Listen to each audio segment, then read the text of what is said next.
పద్మావతి అమ్మవారి పుష్పయాగం.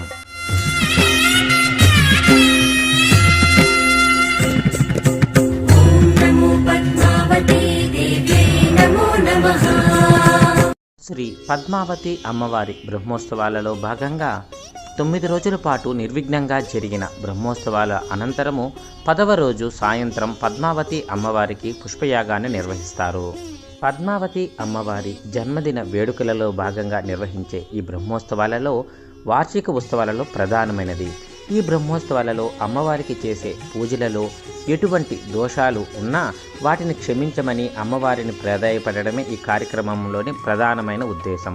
దీనినే ఒక రకంగా ప్రాయశ్చిత్త పూజ అని కూడా అంటారు. ఈ కార్యక్రమంలో అమ్మవారిని వివిధ పత్రాలతో మరియు వివిధ పుష్పాలతో అర్చించడమే పుష్పయాగం.